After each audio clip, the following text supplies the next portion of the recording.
The phone vibrated like it was ashamed of itself. Once, twice, then it went still. I stared at the ceiling tiles of the trauma wing, counting the cracks that spidered outward from a brown water stain. My son slept beside me, small chest rising, a bruise blooming under the edge of his collar. Alive, shaken, that was the language I used. Clean words, non-accusatory. I typed the message with my left hand because my right wouldn't stop trembling. "We're in the hospital, alive, but shaken." Sent it to my wife, then to her sisters, then to the family group chat that usually erupted over nothing. Silence answered. Hours passed, machines hummed, nurses drifted in and out like ghosts with clipboards. I refreshed the screen until my thumb went numb. Nothing. Then the selfies appeared, filtered smiles, mimosas lifted like trophies. My brother's birthday brunch, all exposed brick and sunlight. My wife's face tilted toward the camera, eyes bright, unburdened. No one came.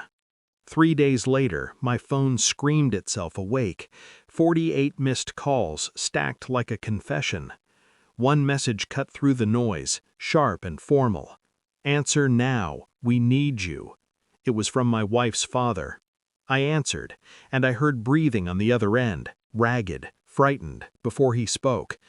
He didn't ask about my son. He didn't ask about me. He said my name the way people do when they want something buried. "We have a problem," he said. I listened. That's my skill. Always has been. He talked around the center of it, describing urgency without shape. Lawyers, statements, a family matter. The words slid past each other, never touching the truth.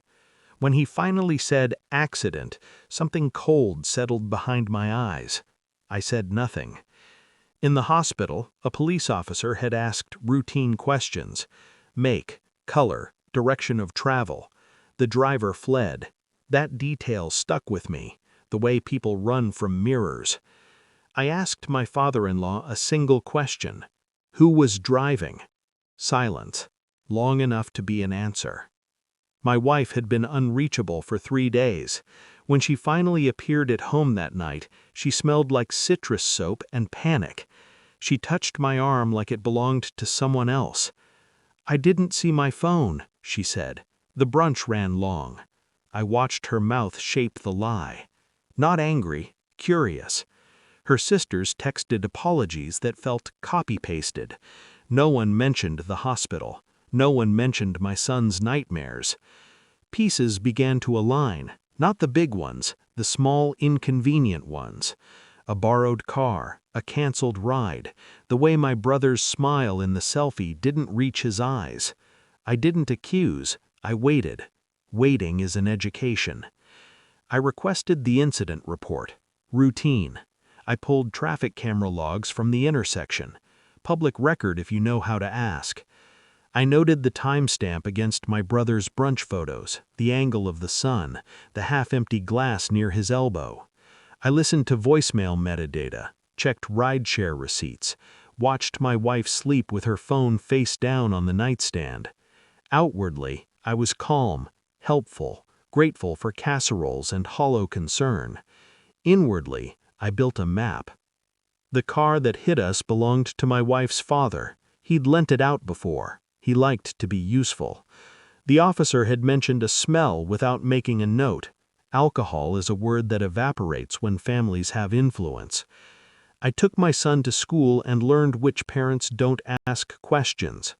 I drove past the intersection at the same hour, watched the light cycle, counted seconds. At night, my wife whispered about stress, about family, about how everything was happening to her. I nodded. The call logs told me she'd spoken to her father 12 times the day of the accident, 0 times to me. I ordered the blood test subpoena through a friend who owed me. I didn't rush him. Pressure makes people sloppy. When the envelope arrived, I didn't open it right away. I made dinner, helped with homework, tucked my son in, and sat until his breathing slowed. Then I broke the seal. The numbers were precise, impersonal, truth without adjectives. blood alcohol content, over the limit, name attached, my brother, time stamped, within minutes of the impact. I felt nothing. That surprised me most. At the kitchen table, I laid the report between us like a placemat. My wife's eyes dropped to it, then lifted to mine, already wet. "I was going to tell you," she said. I believed her. Eventually, when it no longer mattered. "Why didn't you come?" I asked. Her mouth opened, closed. She looked toward the hallway where our son slept. "They said it would ruin everything," she whispered. "They said you'd understand." I nodded once. Understanding is not forgiveness, it's inventory. Her phone buzzed. Her father. Again. I slid it toward her. "Answer," I said. She did. He spoke loudly enough for me to hear. Panic stripped bare. Lawyers had questions. The story wasn't holding. They needed me, my statement, my silence.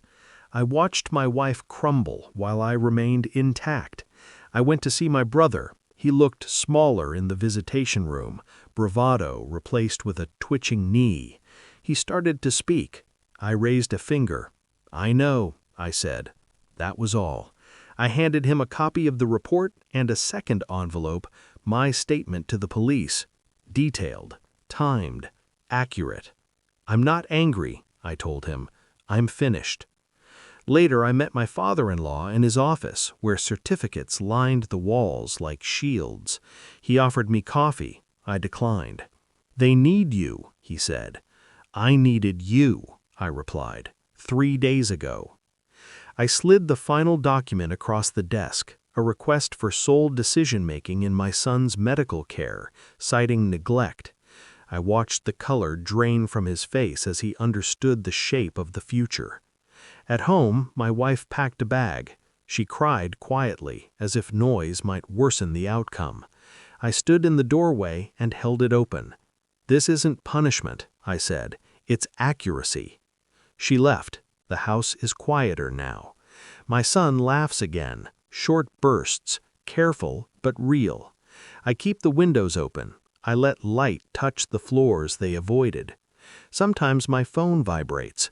I don't look. I learned something in that hospital room, counting cracks in the ceiling. Betrayal isn't loud. It's logistical. It's brunch photos and borrowed cars and families that close ranks when truth knocks. I don't hate them. Hate requires attachment. I have none left. When people ask how I'm doing, I tell them the truth. I'm awake.